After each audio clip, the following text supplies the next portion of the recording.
Preston Sandlin with Home Inspection Carolina. We're on the exterior of a home, and I just wanted to show you a couple of things that we note on a typical inspection on the exterior of a home.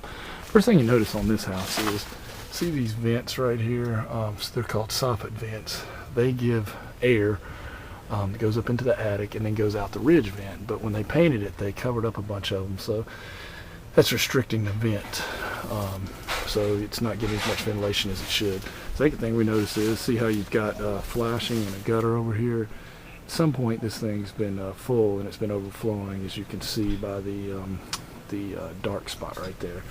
Another thing we noticed on this house is it's got an anti-siphon device right here. That's what that is. That's good. Keeps you know, like if you were running something into some type of fertilizer or something, or some sort of cleaning thing, keeps it from, it's anti-siphoning from going back into the supply and contaminating it. But it does have a leak. You notice, not to say anti-siphoning, but right there's a leak right there. So that's something you noticed on the front. I mean, on the front spigot here, the packing there has gone bad.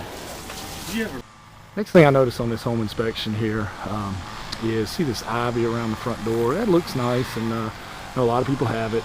The only problem is, though, that ivy really wreaks havoc with mortar.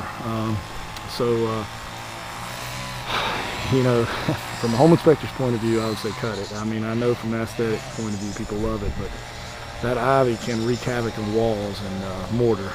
So just FYI on that. We don't normally inspect playground equipment, but I am going to put a note in my report because just the safety measure. This particular swing set, I'd recommend that beam be replaced because it's extremely bent. They don't have any swings on it right now, but you know, you don't want, you're dealing with kids' safety here. It's bent and kind of warped. So I recommend that beam be replaced, and by somebody, you know, who definitely knows what they're doing. Again, if you notice on the back of this house, I don't know if you can see that, that's those soffit vents again that have been painted, and they've clogged up all the little vents, so you've restricted the ventilation going into the attic, which is going to prematurely age the roof shingle. So whenever you have your house painted, make sure they don't paint over the gaps in the soffit vent.